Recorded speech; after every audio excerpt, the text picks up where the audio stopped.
talking about the boat trade across the North Sea, which must have happened in quite a long time and had quite a large been in quite a large scale. There we are. Okay. Because Shetland and Orkneys are islands, and they are in Norway often referred to as the Western Isles. In Scotland, often referred to as the Northern Isles. Anyway, they are a bit remote from the mainland in Scotland and Norway. So, I'm going to speak about boat development before 1500, and I'm going to speak about what the sources tells us about the boat trade, which is concentrated to a 300-year period. And then a little bit critical review of the boat trade, and finally you might have some questions. This is some of the oldest evidence of boats in Norway. This is a rowlock found north of Bergen in Norway, and it tells us that around 0 AD boats in Norway must have been rowed. And a couple hundred years later, 200, 300, 400, somewhere there, the boats might have looked something like this. This is a reconstruction after some boat fragments that were found on an island called Halsnøy, which is south of Bergen. And in the same, just about the same period as the Halsnøy boat, there is a large change in how to make the boats, where it is shifted from sewing the strakes together with thread made of plant fibers to clinking them with iron rivets. And as a consequence of the iron rivets, the boats became stronger. And sometime later, 650, 700, 750, we don't know for sure, somewhere there, when the boats were nailed together, they were also strong enough to carry a sail.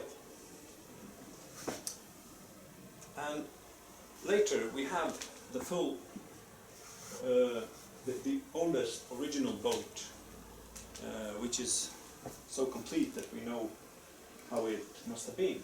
It's the Gokstadferding, the smallest of the 3 boats from the Gokstad findings. It's displayed in Oslo in the Viking Ships Museum, and it shows a very fine, refined boat. So it's clear that this boat has a long development history already. And here is a copy or a replica of the boat on the water. And we know that at this time small boats are made with iron rivets. They could be rowed, they could be sailed. They could, of course, be useful for fishing.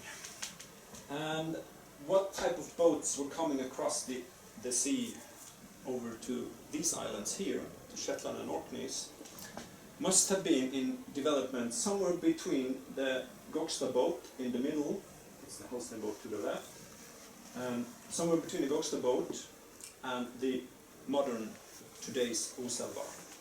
We don't know exactly where in development level, but it might have been something like this. We don't know for sure.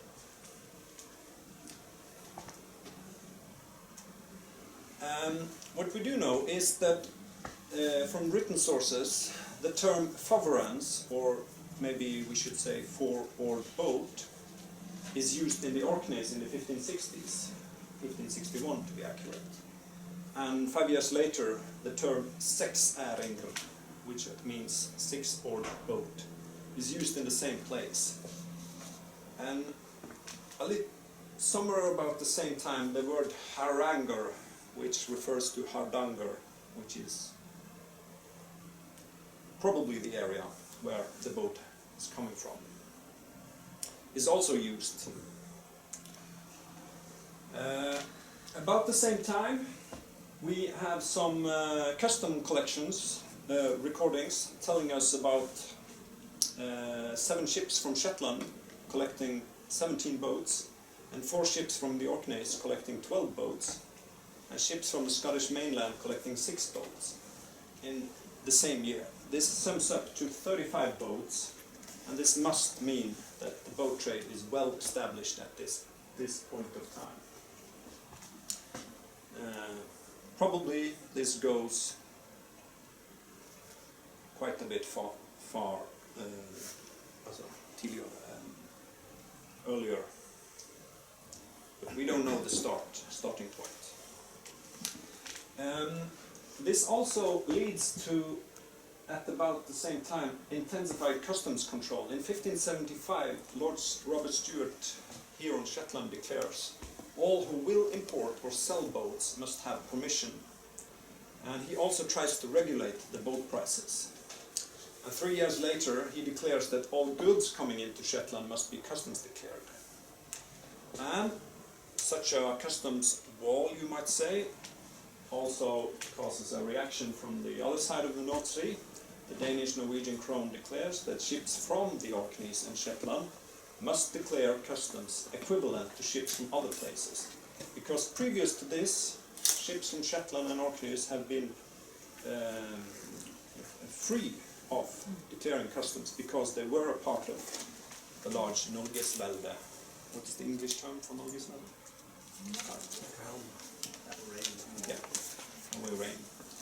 And around 1600 we have a couple of quite many years with customs registrations. And these are summed up here. And we see that boats are being exported all of the years we have registrations from. And the annual declared average in this 40-year period is 48 boats, which is quite a lot of boats, because this is a trade in addition to the normal market in Norway. So it's this means that this trade is of quite a big volume and a quite large scale when it comes to number. And when I say declared registrations, that means that there might be more which have escaped from the customs officer. We don't know. Okay, where in Norway did the boats come from? We have the map over southern Norway and the towns Oslo, Trondheim and Bergen to the west. And just south of Bergen is the area shown on the bigger map, around the fjord, Bjørnafjorden, in the areas of Tysnes, Fusa, Os, Austevoll. And the black dots on the map are places where we know that there has been loaded boats in the period of 1561 to 1861. We also know something about the boat builders. They have been living on farms, which is marked with the red dots, and those boat builders have in 1664 sold boats that has been exported. So it points out a pretty clear district where the boats seems to come from. And one of the important loading places is Grodøysund.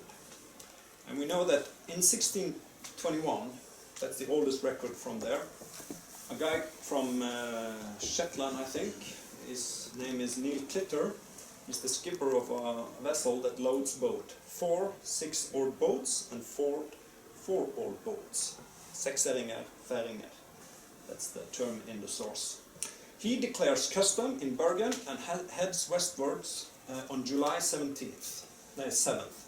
So during 2.5 weeks, he loads boats and he declares customs. He probably does some other affairs as well, which is probably rather common speed for his journey, this type of journey in Norway. We also have some sources from Shetland telling us about the boat trade. In Unst in 1633 there is a source saying that the people had a bark, as in a ship, trading with Norway, bringing back ships, barks and boats of all kinds, including Norway yawls for 2 or 3 men. It also says that all fishing for cod and ling happens in small open boats which are rowed 6 to 10 miles out on the open sea, crewed by 2 to 4 men, depending on the size. I guess that's depending on the boat size, not the man. Later, before the act of navigation was established, there was a Shetland demand that our share in all times bygone has had commerce and trading with Norway for importing of boats for our fishing. So this also tells us that even the act of navigation had to consider this boat trade. And all times bygone is also an interesting formula. In the next century, in 1733, there is Thomas Gifford, famous landlord here in Shetland. He writes to James Wallace in Bergen, and he writes because he doesn't trust the boat knowledge of his own captain on his own ship. The ship is called Mary. And he writes, Harrower, that's the captain, Harrower must get help from a reliable man to pick out the boats. A couple of days later, he writes to the captain, because he has given the captain orders to buy 34-oared boats, or as much as his ship can take. So he writes to the captain that when you come to Norway, you must make sure that the boats are good and sufficient. Give the Norway bowers in drams, as in some kind of alcohol, which they must have when they bring the boats, which they can take down and let them be all right marked. I'll take none but good, large 4-oared boats, and tell the buyers you'll take none but such as are good and sufficient. For if you take not care, they will impose upon you and give you insufficient yawls, which will be useless to me. So he's clearly focusing on the quality of the boats. And he doesn't want to be fooled. Probably the Norwegian boat builders has fooled some guys from Shetland, since this is a case. So that means that there is a consultant also telling whether it's a good or a bad boat. In 1762, Arthur Nicholson and William Mowat writes to Alexander Wallace in Bergen. They are in Lerwick here and writing a letter to Bergen. Alexander Wallace is a Scottish merchant and also a British consul in Bergen. There must be a fit person employed at our expense to take particular notice that every species be the best of its kind, especially that the boat builders of Goaesund be employed to make the boats, which otherwise would be a losing bargain. So he's very focusing on that top quality is what he wants. And later in the same century, which in English will be the 18th century, Norwegian custom declarations from the 1780s and from 1790s declares very high numbers of boats. The annual average of those years which are registered is 98 boats. That's twice the amount of boats since the early 1600s. We don't know if it's the same type of boats. And in 1780, there is a source telling that all the boats in the Shetland fisheries are built in Norway, as the fishermen prefer the boats of Goaesund. That's the same word as Godøysund. We also know that around 1750 up to maybe 1800, there are other boat types introduced in the fishery at Shetland. And a bit later, from 1770 to somewhere around 1820, 1830, there is starting to be built boats in Shetland, local boat building. And this gradually evolves into the famous Shetland six-erns and four-erns and yawls. An interesting part of this is that if the boats that came from Norway is what we today refers to as the Oslo boat, the Shetland boats are very similar in shape and in solutions technically, and also in the names of parts of the boats, which have survived even up to today. We know that during the Napoleonic war, there is a British embargo of Norway which stops the boat trade. Although there is at least one example of Shetland or Orkney, I don't remember a ship coming over, but more or less no contact during those years. Probably that increases the local boat building in Shetland, maybe Orkneys as well. We know that after 1830 there is a steady route between Shetland and Orkney and Scotland mainland, which stimulates increased local boat building because there is a supply of Scottish lark. I've recently discovered that this Scottish lark was planted in the early 1600s, so that means that after 150 years, 200 years, it has grown big enough to be interesting for maybe boat building in the Northern Isles. The last source telling about the boat trade is from Shetland. It's dated in 1861. And in 1880 there is a Scottish historian that claims that all boats used in Shetland fisheries are built in Shetland. But are they? This is a picture from Stena since 1880. Anyway, it doesn't matter very much. Let's have a look on how the use of the boats could have been.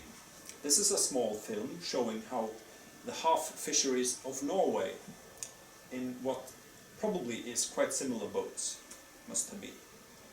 The sound isn't too loud, but that's not so important.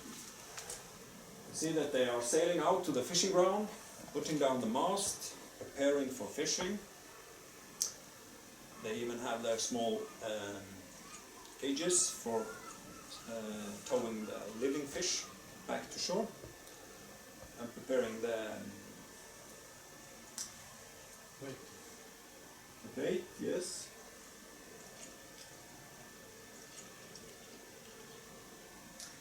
And the guy with the oars, he's undoing, as you would say in the Shetland manner, keeping the boat on the same position, whether the waves and the wind and the current is having an effect.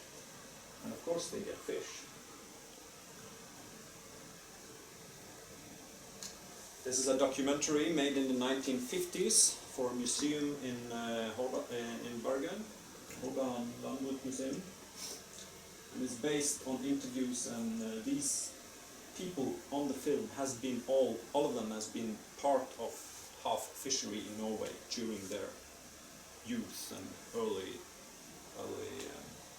adulthood.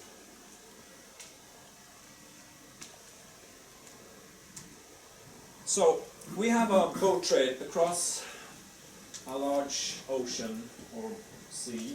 We have a lot of people involved. We have a forest owner, sawmaster, boat builder, consultant, exporter, consul and customs officer on the Norwegian side. All of those have economic interest and profit of the boat trade.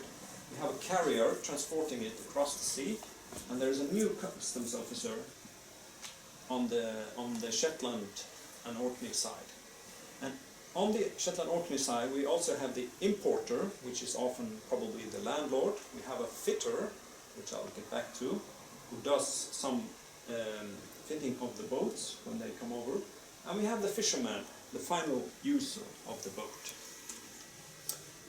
And this boat trade raises a lot of questions. And the two central questions I'll get back to.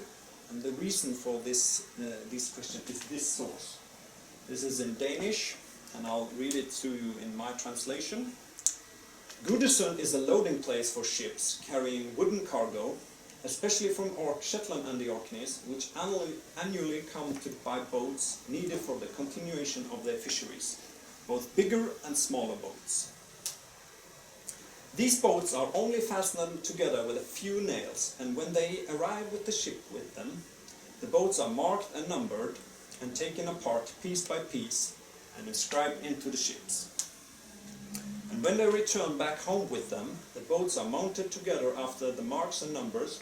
This way a small cargo room can hold 70, 80, 100, yes, 120 boats. And the question is, of course, did one ship carry 120 boats? And how mounted were the boats during the crossing?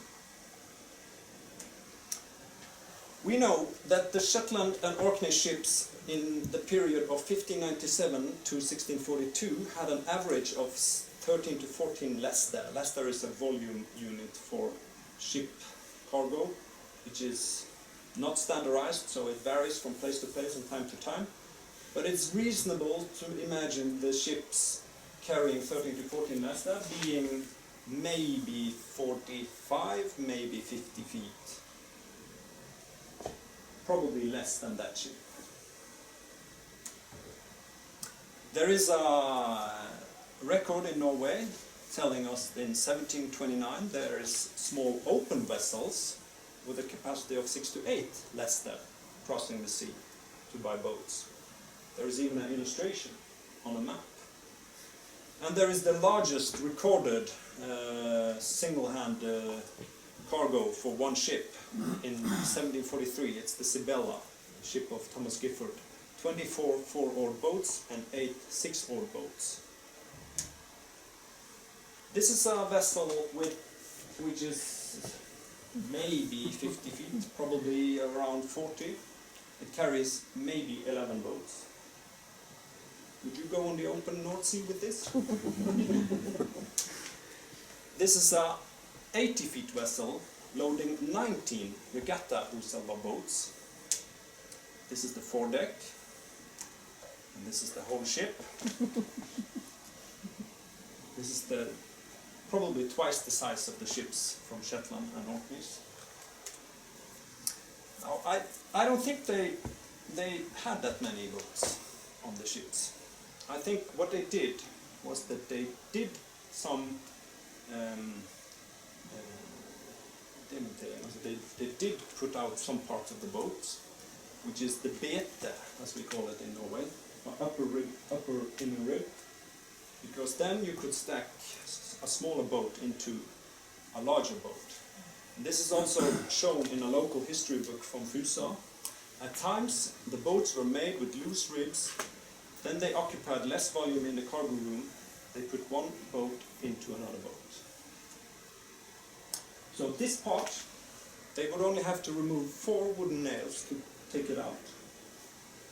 And the same for the next one. That's probably what I think is what they did. They would also make the wooden nails without wedges. When they come to the loading place, they had the wooden nails in. Perhaps it was even the other direction out. But they didn't have the wedges in the nails, which they had when they finally mounted it. So, if the time's up, I'll stop now. If you're interested, I could say something more. It's up to you. You want to take questions? It's up to you. Yeah. I'll take questions. You've got 3 minutes for questions. Yes? Yeah. Okay, thank you very much.